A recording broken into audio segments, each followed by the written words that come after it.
Okay, so I'd like to thank everybody for coming to the training today, and sorry for the delay at the beginning. As mentioned, we're recording. I'd first like to thank DMHAS for giving us funding to get these type of trainings together and scheduled throughout the year. I hope that everybody gets to participate in trainings that we've had. We've had trainings um, most recently about HIPAA and disclosure for done by Helena Sosłowski. We've had in the past um, trainings on billing and CPT codes. So I think that have been very good and well received. And today we're very happy to have Dr.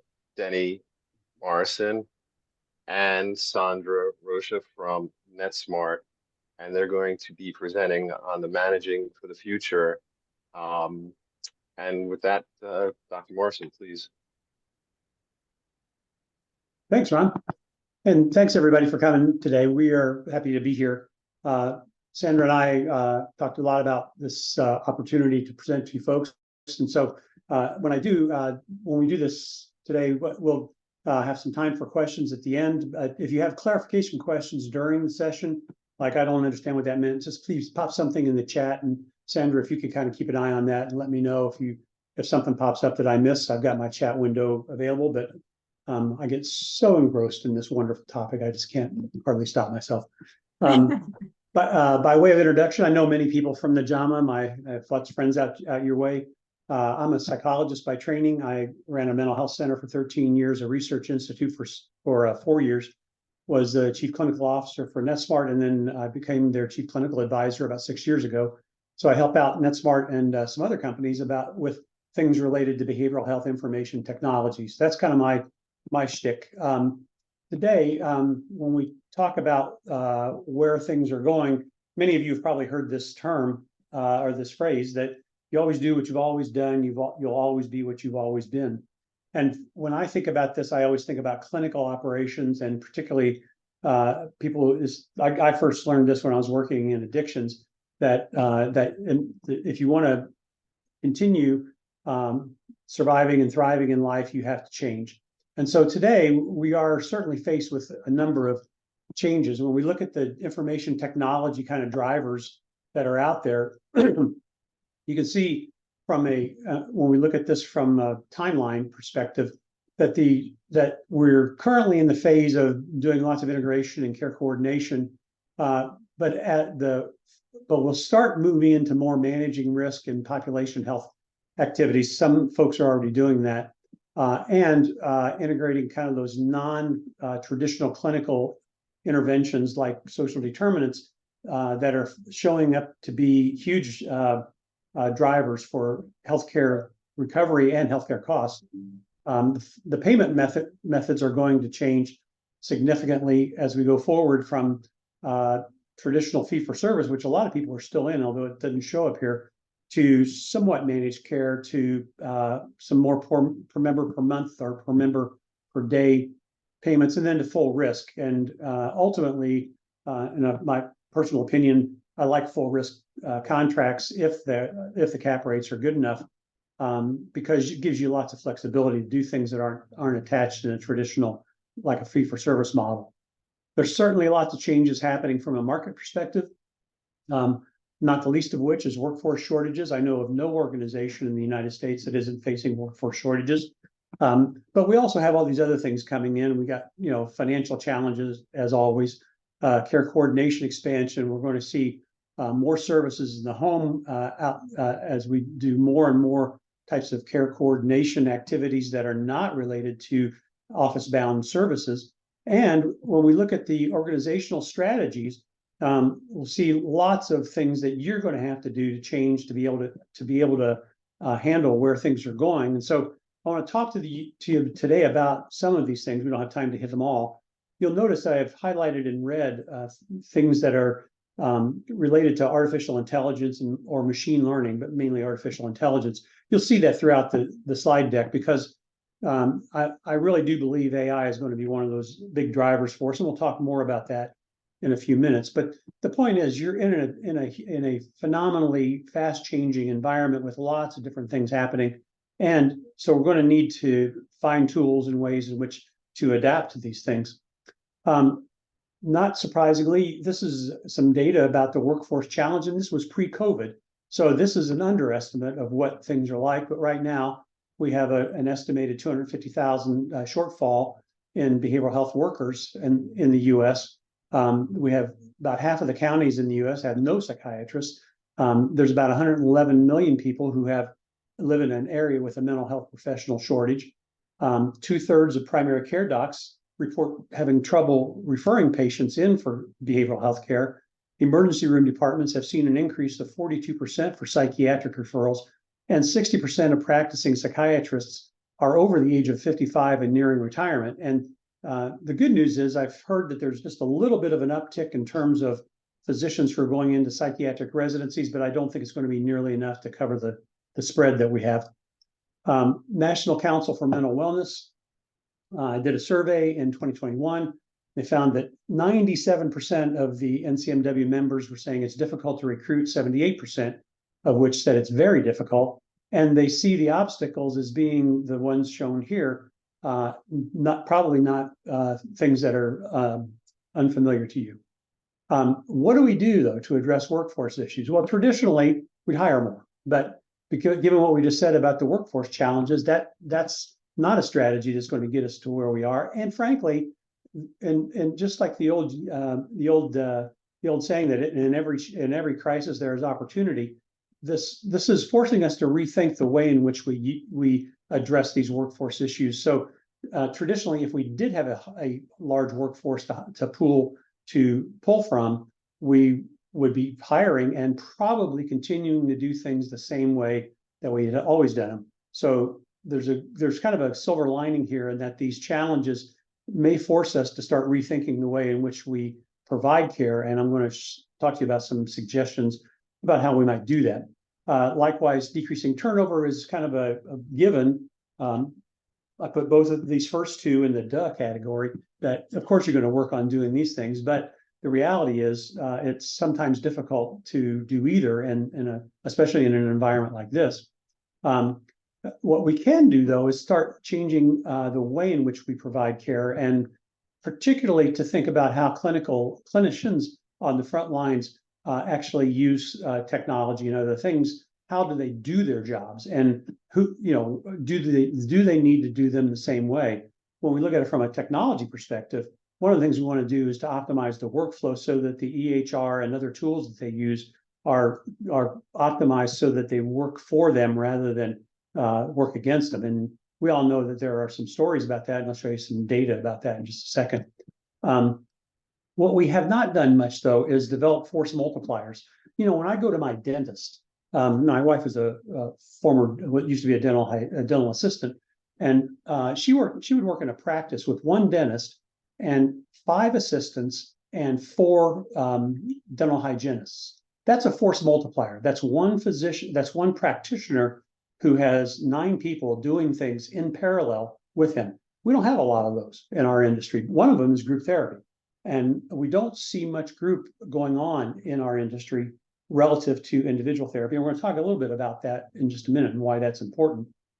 We have some new tools coming on board: mHealth, eHealth, and augmented intelligence. And we'll talk about that in some detail. But the mHealth and eHealth side of this is really the use of apps, and how does that integrate? These are consumer-facing tools, and how do we use those things to help clients improve their health? And the secret sauce on those, though, is that we have not, as an industry, have not embraced them in a way that integrates them into traditional care delivery. Where they've been used has been as a substitute for clinicians rather than an augmentation for clinicians. And I think that's a big mistake, because they do have some strengths and some tools out there that we can use, but we haven't done a good job of integrating those into our traditional care delivery services.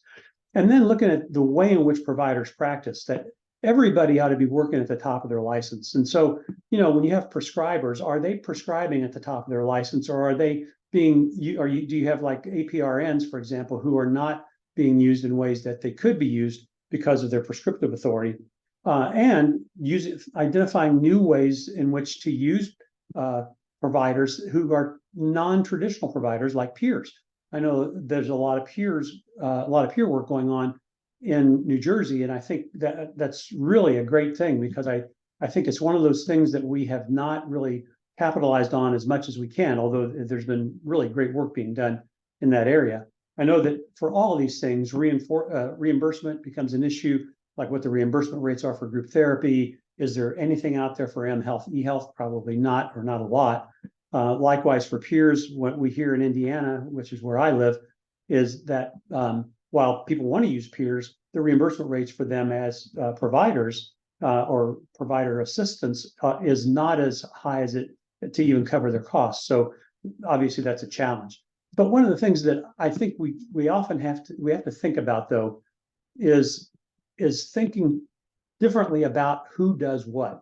You know, I think we traditionally usually ask, what can you do? What is your scope of services? What are all the things you can do? And that's the wrong question. The right question is, what can only you do? And everything else gets delegated to somebody else. And only in circumstances like that will you be able to optimize the workforce so that they're doing what is at the top of their license and at the top of their skill set. And then finally, are there things you shouldn't be doing at all? We have a hard time in this industry as a group of giving up things that we kind of like doing or have traditionally done. But I think in days like this, where we have difficulty hiring, we have lots of demand, there comes a point where you have to say, well, we've always done that. We really don't need to do that anymore. Or maybe we can contract with somebody to do that. I want to talk a little bit about group therapy. I'm a recovering group therapist. When I did direct treatment, that was my primary modality. I did groups about 6 hours a day for a long time, working in a partial program. And I mean, it was a high functioning partial program. So we did process-oriented group psychotherapy, a la Irwin Yalom.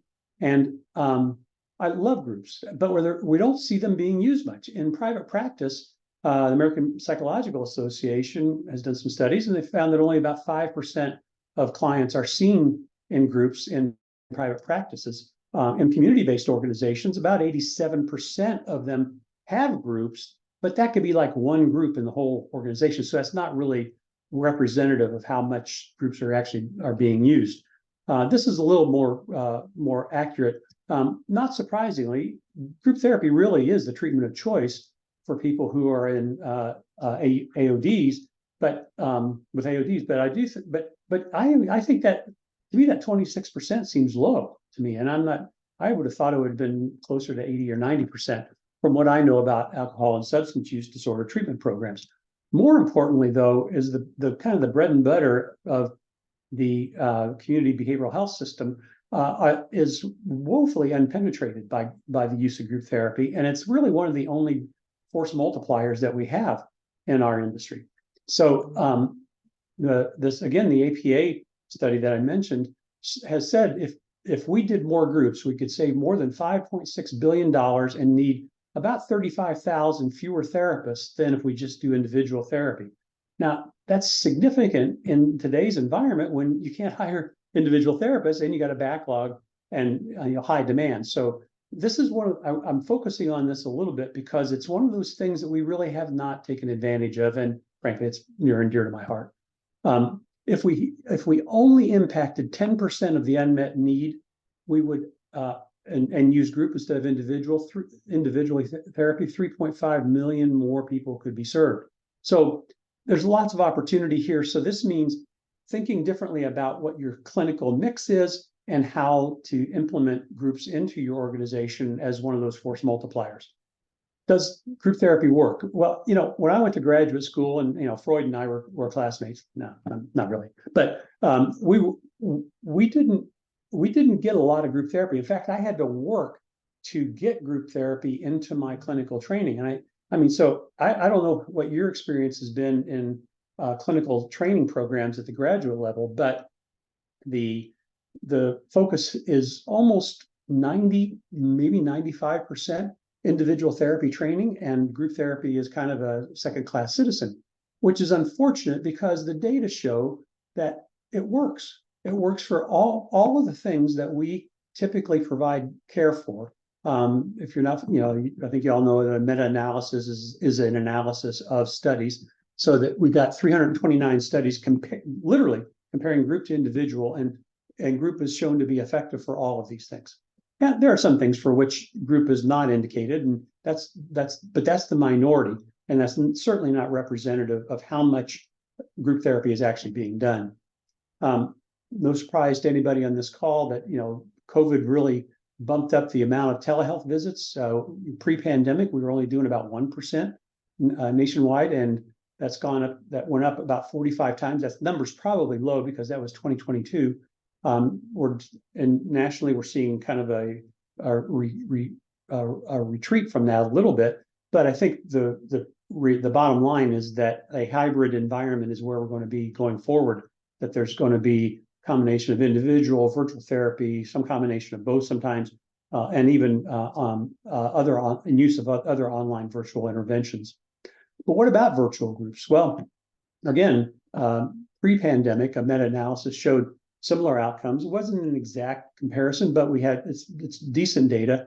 There's more data that really needs to be done on this, but in general, virtual groups do seem to be pretty effective. And so even after the pandemic, there are times, and there might be populations for which you want to continue to do virtual groups, which is fine.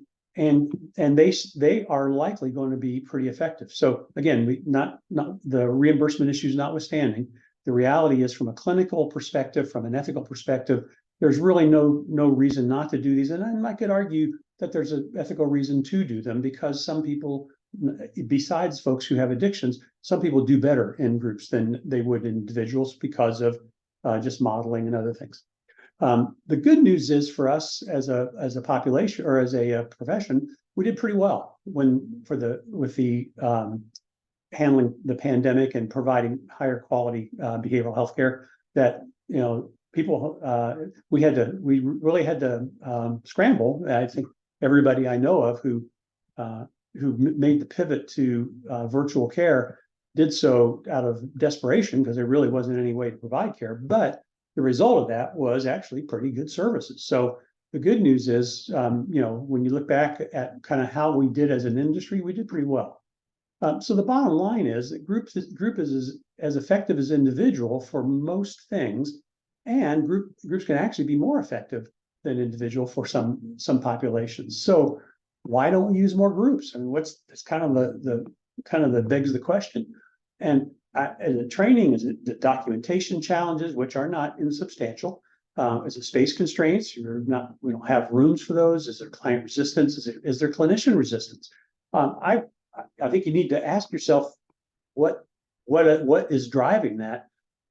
Given what I said earlier about how little of what we provide, how little we got trained in groups, I'm sure training is one of the bigger barriers. But there's lots of resources for that. And if you're not familiar with it, the top reference here in this list, the American Group Psychotherapy Association has a wonderful set of resources for you if you want to start thinking about group therapy as something you want to ramp up in your organization. So let's talk about market trends. Well, one of the big ones that we currently see, obviously, is CCBHCs.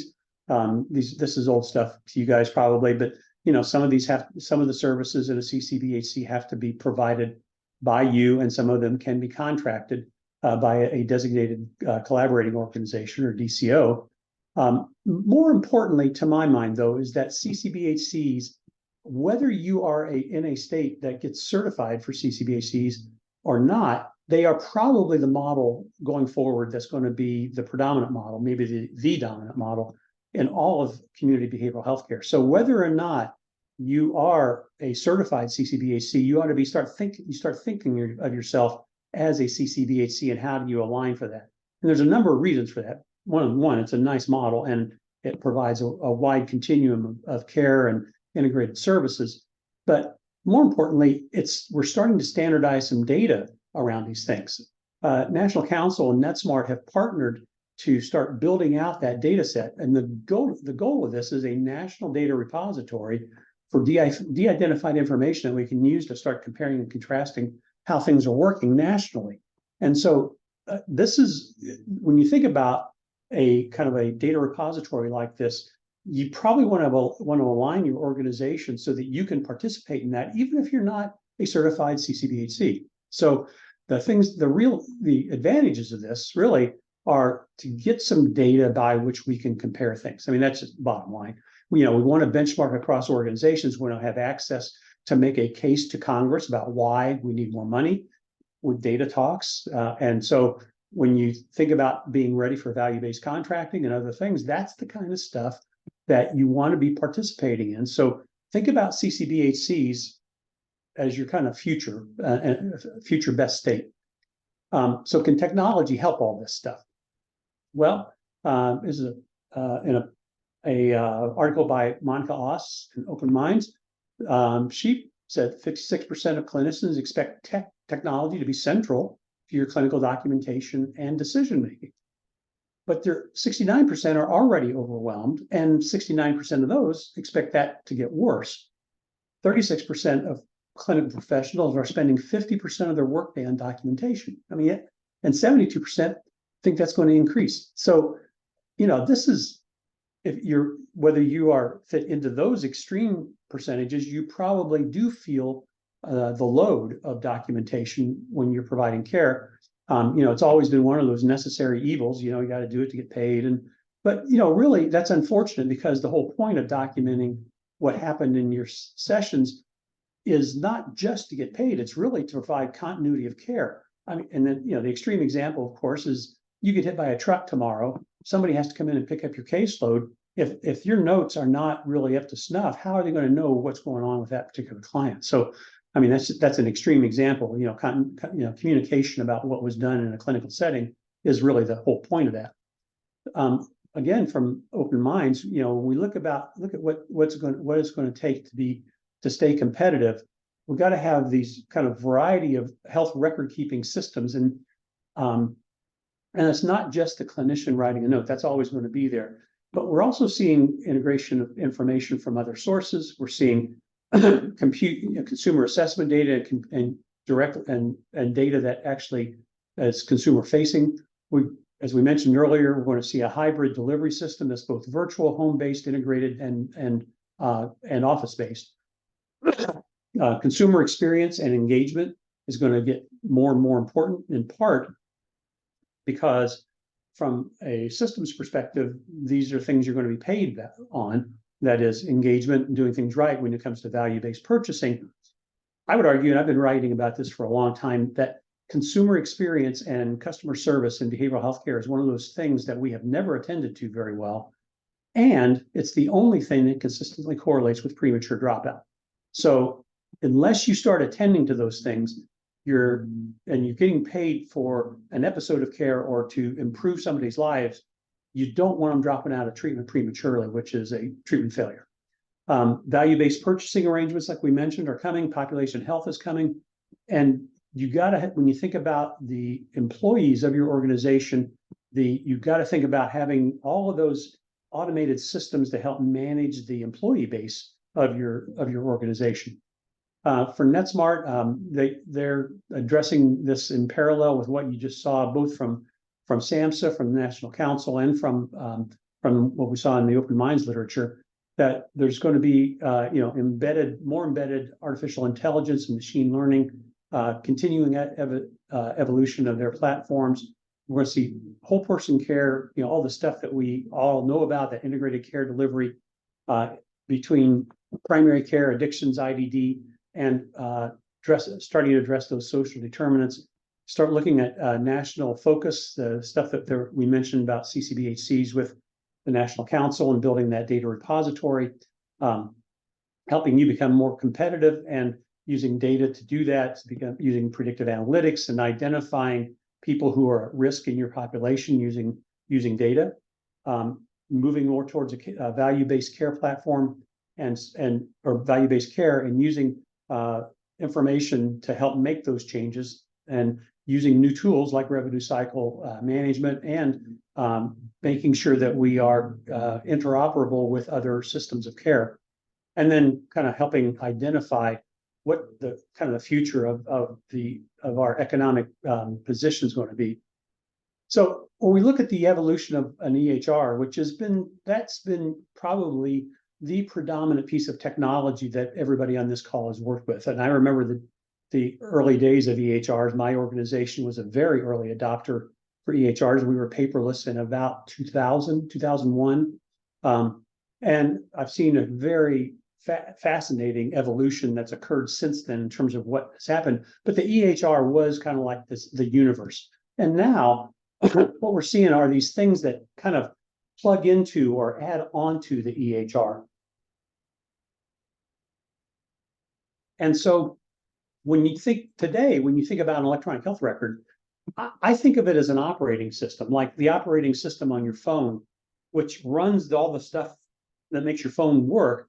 But the fun part is the apps that run on that operating system. And that's kind of where we're going in the future with electronic health records, is that there's more and more things that have to work with the EHR and not just the EHR itself.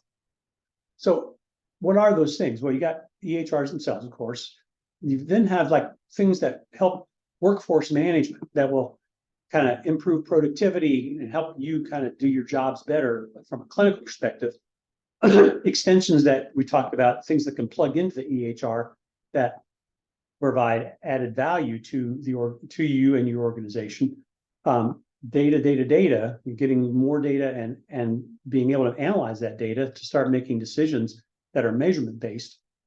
Care administration itself, that is the back end of this, not the clinical delivery system, but the back end billing and all these other things, HR, that kind of stuff, one of the other things that have to be addressed. And just kind of anecdotally, one of the things that we have these listed as like separate entities, but the reality is, as a former CEO, I can tell you one of the things we had to really kind of get the message out in my organization was that clinical care delivery and billing were not two separate things. They were pieces of a continuum, that the billing starts with the documentation and carries forward through the folks who have to manage that claim and get it out.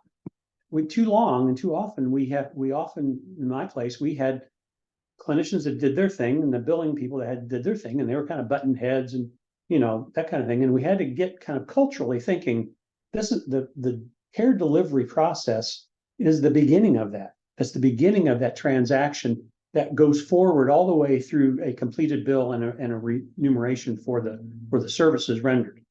And then population health, and this one is intimately attached to the data and analytics issue, because if you start building your analytics perspective, and more importantly, I would argue that what we really want to do isn't so much like answer the question, what should I measure? It's developing a measurement-based culture to think that measurement is part and parcel of what we do all the time. And when you do that, then the data starts falling into place, and you're setting yourself up to be able to start doing population health management, which will be part of value-based purchasing and risk-based contracting. So when we look at how these things stack up today versus 5 years from now, while the EHR now is kind of about 75% of kind of the effort that NetSmart and probably in your organization, maybe higher than that, is what in terms of your technology stack, it's really going to proportionally it's going to drop. It's not going to be less important, but it's going to drop because you're going to add more things that are going to be more important.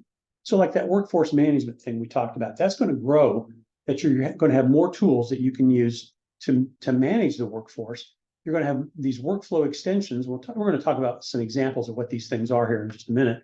That's going to grow a little bit too. Data is going to grow significantly. Care management going to drop proportionally, not because it's actually dropping, it's just dropping relative to the other things that you're doing. And then population health is going to continue to grow maybe about fourfold.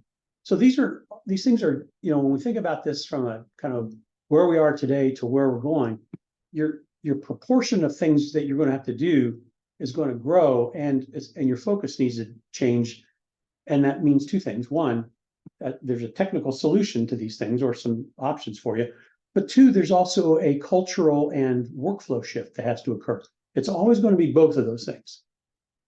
So when we look at what can we do to get more efficient with electronic health records? Well, NetSmart's perspective is to kind of make it more efficient, to make the software run better, to kind of flow the way you work, and to decrease how much it takes to train people. I can remember, we would probably have people in training maybe 4 to 6 weeks when we were doing our original electronic health record. It was complex and lots of reasons for that. It should never do that. That shouldn't have to be the case. And the faster we can get people up and make the whole EHR more intuitive, the better. The good news now is it's pretty unusual to encounter somebody that does not have computer skills, that they can use these things. And clinicians, if you can get them hired, probably have experience with some electronic record, maybe not the one you have, but transitioning from a different record to a new record is a lot easier from no record than from no record to a record. There is a documentation tax, it seems like, for our industry, that we spend an inordinate amount of time documenting, and that's unfortunate. And the more we can do to help improve that, to get that time shrunk down, make it easier, and give you tools that can help take the load off of this. And back to that idea I mentioned previously, that don't ask what can you do, ask what can only you do. This applies to documentation too. If we can give you tools that can do routine documentation quickly, easily, maybe even in an automated fashion, then you can focus on the things that only require clinical judgment. That's a big win. Well, the dirty little secret, and we all know this, is that a lot of what you have to document is rote. It is not creative. It is not kind of really clinically relevant. Some of it is just done because you have to get paid, and these other reasons. We know that. That's just the reality of this documentation process. But if we can get rid of a lot of that junk and get that maybe handled by something in an automated fashion, we'll give you an example here in a minute of one that gets you to focus on what is it that only you can do. I really want to keep coming back to that issue. That's one of the things that if we're having trouble hiring, we can't have people doing things that don't add value to the whole clinical transaction process. National Council has gone to the Hill about this issue and made it clear that the paperwork requirements for our industry are much worse than they are in other healthcare disciplines. I can't even imagine a primary care physician getting subjected to the audits that we have to go through, and it's just mind-boggling to me. But and given the fact that we are about 10% of the whole healthcare spend, it's like, well, why are you focusing on us? Because we're not where the money lies. But we could have a long conversation about that. For NetSmart, when it comes to this kind of stuff, NetSmart's really moved into this kind of a new design philosophy for their EHR, and it really has to do with what we were just saying about how do you make this easier to use for you guys. I mean, the bottom line is it's got to be quick, it's got to be easy, and using it into kind of driving it from a web-based application makes things a lot easier rather than where we got a server running in the basement and have to run the software. So the user interface, the way you interface with it, and how you use it are the ways in which your technology partner, whether it be NetSmart or anybody, frankly, ought to be helping kind of driving that for you. Whether you're, whoever your EHR vendor is, they ought to be thinking about this from this perspective, that we want to help make your job easier because we know the job of documentation is onerous and much of it doesn't add value. In terms of kind of looking down where things are going, workflow is key. And so when you think about kind of where do we start? What do we do in our organization to improve how we deliver care? It's analyzing workflows. If you will remember, if you've gone through an EHR transition or implemented an EHR or changed EHRs, whenever you do that, you should be doing flowcharts of all your clinical processes, because there's junk in there that doesn't add value to anybody, and sometimes it just kind of hangs on because it's been around forever. We've always done it that way. I always send this one document to Sandra, and when I ask Sandra what she does with it, she says, I never do anything with it. I don't know why you send it to me. It's that kind of stuff. And you can see here that AI is going to continue to be kind of a presence in this as we go forward in terms of where things are going. We'll talk a little bit about robotic process automation, RPA, but really has to do with back office automation, and I'll talk about that in a minute. From a workforce management perspective, we believe you can get about 15% gain from if you can optimize your workforce. And one of the things driving this is the fact that so much of what we do now is no longer desk-bound services. We still got, desk-bound clinicians, we've got desk-bound prescribers, desk-bound non-prescribers, but mobile is kind of where big focus is now, and it's going to continue to be for our industry. And so when we look at that, how do you manage a mobile workforce? That's always been kind of a challenge. And a lot of the stuff that we have now as tools here, mobile dispatch and routing and electronic visit verification, this has been around for quite a while, and it came through the home health movement. Home health nurses going out and helping people with their physical problems is really a use case that's very similar to what case managers and care managers do out in the field. And so using those tools to be able to help manage somebody's routing system, that if you got to go see 5 patients or 5 clients, finding the most efficient way to do that, optimize that route, and make sure that and to demonstrate that you're getting there and doing it when you should. And then using electronic visit verification for payers who were saying, how do we know that you actually did that service? Well, we got an electronic log here that'll show you exactly how that works. And not only that, we can actually use that for other purposes too, to validate pre-claim submission and so on. So there's these kind of tools can give us lots of leverage when it comes to being out in the field and kind of managing that mobile workforce that is a big part of who provide care now.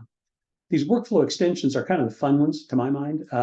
There are things that we are seeing plugged into the EHR that add value and make life easier for providers. So, for example, if you do medication reconciliation, for example, maybe on a residential or inpatient service, getting electronic med recon done is one of those things that really does help expedite care delivery, and you don't have to worry so much about the 5 rights of prescribing the right person, the right time, the right dosage, et cetera.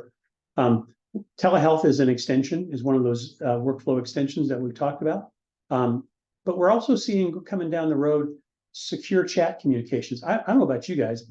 My doc has a portal. I use it a lot to communicate with him about different things. I was just had to go on a trip out of the country, was able to coordinate getting some of my prescriptions a little bit early to help, so I would have them with me when I was on my trip, and things like that. And that was all done by chat. Well, we can do that too, and we don't do it as much as we could. But I think clients like it. I like it. I think you like it if you use that. And lots of these other things that we've talked about in terms of medication adherence through electronic refills and those kind of things are all kind of these extensions that are coming to us. One of those is AI, and I want to talk just a couple of minutes about AI because there's a couple of reasons. One, it's very popular, but more importantly, it's going to be big, and I want to show you how big. This is from an article that from a Stanford economist. The AI is likely to be a transformation as influential as the Industrial Revolution and the rise of the internet. Think about that. The Industrial Revolution. Now, I mean, to me, that's mind-boggling. Before I saw this quote, I had a suspicion that this was going to be big. And I to put it in context for our industry, I said I think AI is going to be bigger than electronic health records, and I still believe that. And because it's going to mean a sea change to how we do things.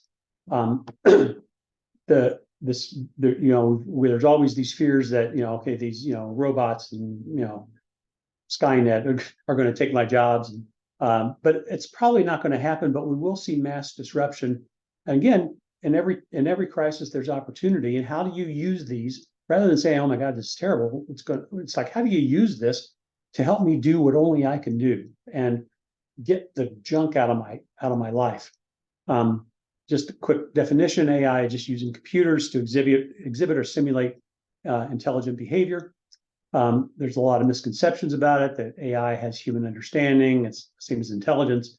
It can feel. It's going to replace all the jobs. It's infallible. If you followed anything with AI, it's not infallible. Has human understanding. it's not new. AI's been around for a while. It's just gotten really popular, particularly with the advent of ChatGPT. And in fact, when you think about it, you're using it all the time. You're using AI, and you have been using AI for a long time. I mean, think about how long GPS has been around. There are artificial intelligence algorithms running in GPS devices all the time. If you're using Amazon Shopping, you've used ChatGPT, you've used this stuff. I've used the term artificial intelligence and augmented intelligence, and I'm going to suggest to you that augmented intelligence is really the more preferred term in our industry in all of healthcare. In fact, the American Medical Association came out with a position statement on this, saying that the term augmented intelligence is better because it emphasizes that these tools enhance human intelligence rather than replace it. These tools are there to help you. They're not there to replace your judgment. And so from that perspective, using these tools to kind of get the junk off of your desk so that you can focus on what only you can do is really the whole purpose of AI in healthcare. There's all kinds of ways in which this can be helpful to us. I mean, we look at like identifying risk algorithms for suicide or rehospitalization or predicting things or mixes. Generative AI is one of the things that you hear a lot. ChatGPT is an example of that. And the people that you hear in the literature that are concerned about this are the creatives. And these are the people who you may have heard that there's a big debate now in Hollywood that they can take the image and likeness and turn it into an artificial intelligence engine, and they don't have to pay Tom Hanks any money anymore because they've got an artificially generated AI version of Tom Hanks. That was one of the core sticking issues on the recent strike by the Hollywood. I think they're still on strike, the Hollywood actors. But you know what? You guys are creatives also. And so this is directly relevant to you, but by using AI tools, you are creating a note that should be a kind of a reflection of what actually happened in reality. And these tools can help you do that. So generative AI, which helps you create things, is right in your wheelhouse. And that's where we see some really interesting activity going on in the area of AI and behavioral healthcare. Natural language processing, NLP, that's not neurolinguistic programming for you old folks. It allows for some nice data extraction. NLP is the way in which you can talk to your phone. When you talk to Siri or any of your Alexa or any of those, that's what you're using. It's using natural language processing to understand what you just said. So when we use NLP, you'll see different ways in which it can be applied to our use case. Visual AI, there's going to be some interesting things coming down that path. If we can start using an AI engine during a telehealth session, it's just like pretend like this is a telehealth session, you're watching me. If the AI engine could be looking at my facial features and start giving you advice saying, I think he's stressed, I think he's angry, and these are things that are just like nuances. And note what I said was it's giving you information to make a judgment, not saying, hey, this guy's depressed. It's not making the decision. It's giving you information that you can say, yeah, I see it. I don't think so. And then the robotic process automation we talked about with all kinds of data synchronization tools. So here's the question I always get asked when I talk to groups like this. And why am I going to be replaced by AI? AI will not take your job. It's not going to happen. Somebody using AI will take your job. So the reason I love this quote is because it puts it in perspective that the AI itself is just a tool. And it's really not a lot different than organizations who are resistant to using electronic health records. A lot of those places went away or got merged or bought out or just went under. And so just a tool. It's just a technology, a very sophisticated one. And it behooves all of us to say, how can I use that? How can I use that to be a better clinician tomorrow than I am today? One of the ones that you may have already heard about, Bell's AI from Nesmart, is a documentation tool it's using augmented intelligence to help do things faster. That drudgery of documentation, particularly for mobile workers, but not exclusively so, really gives lots of opportunities for improvement. So, when we look at kind of like the root cause of we can't hire people, we got more demand, anything we can do to help clinicians do their jobs better and get all that junk off their desk is kind of my thing. Data and analytics and measurement. I'm a big data guy. This is always, to me, this is what we're really asking when we talk about data. So how you doing? Compared to what? And again, back to that CCBHC issue where if we have data that we can compare to other organizations like ours, that means we got to start measuring things in a similar fashion so that the data are comparable. But over time, we're going to see more and more usage of this. And as I mentioned, this ultimately feeds into population health data. And then the back office functions, we see we can get about 35% improvement in productivity there as well. Some of which is also coming from AI, but it's focused on claims and collector data and incorporating rules engines that will help you kind of identify claims that are complete or not complete or at risk. And it's only going to get better from a kind of a technology perspective. So, and then finally with population health management, this is where we're all going to be going ultimately. You're going to be given a population of people to keep healthy, and that means thinking differently about, instead of thinking by case, which you'll still have to do, you still now have to think about, okay, I've got 100,000 lives here, and 1,000 of them have some serious problem that I got to manage, and they're my outliers. And how do I do that? You can't do that without data. Missouri has done some phenomenal work in this area, and they're using a population health management data platform, integrating data from many, many sources. They've shown a huge amounts of savings, both in terms of money, reduction in use of hospital usage, and it all has to do with communication between providers. You can't do that until you have data structures that allow us to communicate. Nesmart is projecting over 5 million Care Connect transactions, which is their linkage system, and they're already at about 3.8 in 2022. So you can see how this has taken off. Back in the 2013 to 2017 timeframe, we were just moseying along. There was some transactions going on, but not that many. I said it's 3 billion, not 3 million. But now, that curve speaks to how much more integrated we are in terms of our industry. So you got to have this kind of communication capabilities. If, like, just as an example, being able to do closed loop referrals. If you refer to the same hospital a lot, let's say, our industry, healthcare, is the only industry that I know of that is supporting the fax industry. And fax is, of all the ways to communicate, it's hard to imagine a worse one. It's now you've got duplicate records, and you're sending these. There's two pieces of paper that say the same thing, but which one's the source of truth? It's a mess. So we can do all of that electronically, make the referral, get the referral acceptance back, et cetera, et cetera. That's where these opportunities really start moving along quickly. And we know from a clinical perspective that when a person leaves the hospital, if we can get them an outpatient appointment within 7 days, the opportunity for premature dropout decreases significantly, and they get engaged.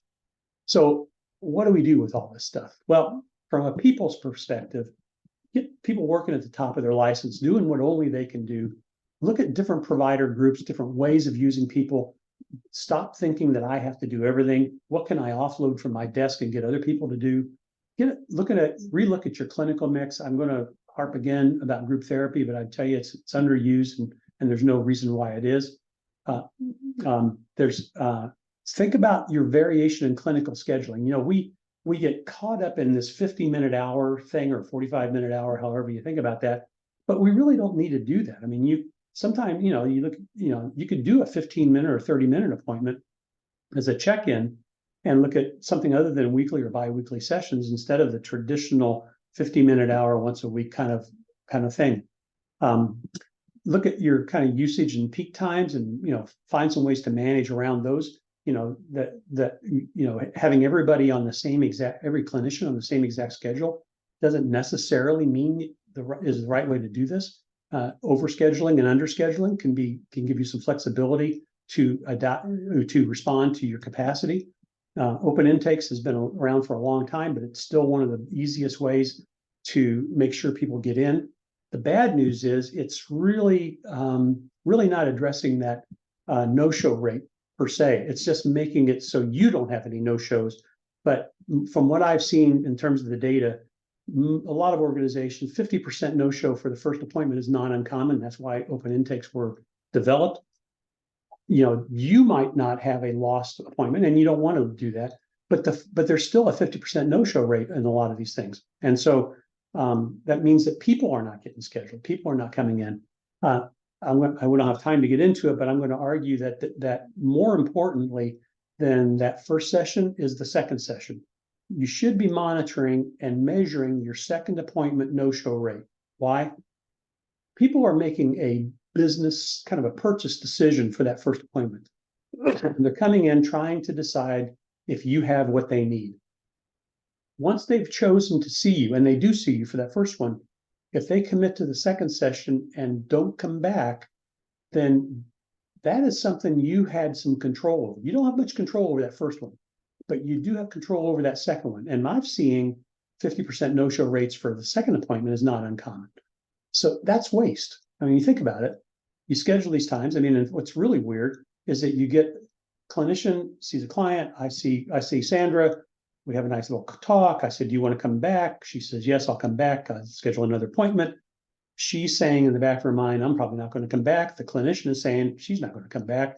And you now wasted a session, even though both of you had this little folie à deux where you went out and scheduled another session. So, and then as we talked about earlier about mHealth and eHealth integration, this is still new, but there's lots of promise here. But don't think about these as standalone apps. Think about them as ways to integrate into your existing delivery system. How would you use a depression app, for example, with a client who's depressed and have them use it on like off weeks? If you only saw them every other week, could you do something to integrate that with your clinical delivery when in the off weeks, but not just turn it over to them and say, okay, here's this app. Good luck. Hope you do well. Technology wise, we talked about the same stack EHRs. Get on your most current version, analyze and reanalyze your workflows. Look at your workforce, particularly your mobile workforce, for these mobile dispatch and provider routing things, and this and electronic visit verification.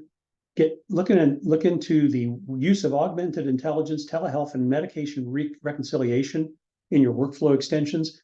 AI, I can't stress it enough how big that's going to be. And data, it's measure. Start measuring stuff. Anything almost. It almost doesn't matter because you want the culture to change so that you start thinking about measurement as part of what you do and start adapting your organization to those CCBHC benchmarks so you'll be able to compare how you're doing to your peers.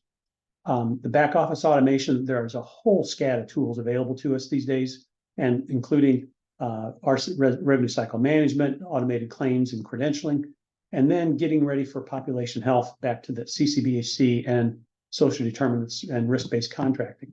So bottom line is this, that a mix of technology and people will be necessary to avoid this. That if you always do what you've always done, you'll always be what you've always been.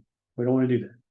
So we got a little late start, but we still have a couple of minutes for questions. So feel free to pop into the chat or come off mute. We don't have a lot of people here, so I think we can just, if you want to just speak up, please do.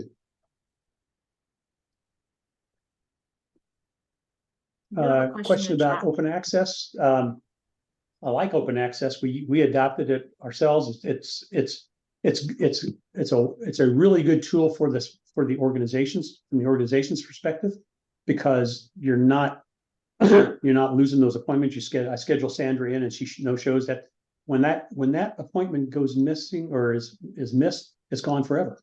It's like a seat on an airplane that took off. There's no way to recoup that revenue. So from the organization's perspective, I like open access a lot.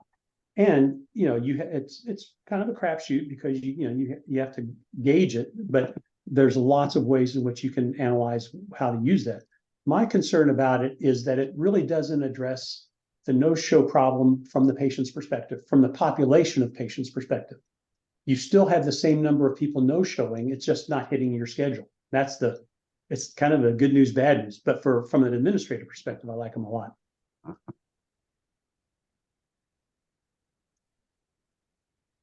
Cool. Thank you. So the chat is still open, and if anybody wants to unmute themselves and ask a question, please do. So we're just going to be another minute or two here. Again, we do have recording this session. I'll send out a link to everyone so that you can review it, because I know there was a wealth of material that was gone through, and this way it'll give you a little time to slow it down a little bit and review it. Anybody have a question? That was the fire hose Thanks, presentation. It's a lot of information. Right. And thank you, Karen, for the compliment. All right. So I think what we'll do is we'll wrap it up here and let everybody digest a little bit and maybe get some lunch and digest again. So thank you so much, everybody, for signing up, for attending. Thank you, Dr. Morrison. Thank you, Sandra, for providing us the opportunity to hear all this information and put it into place and really get moving along. Thank you, everyone, and I hope everyone has a great day. Thanks, Ron. Thank you. Have a good one. Thank Bye. you. Everyone have a great day.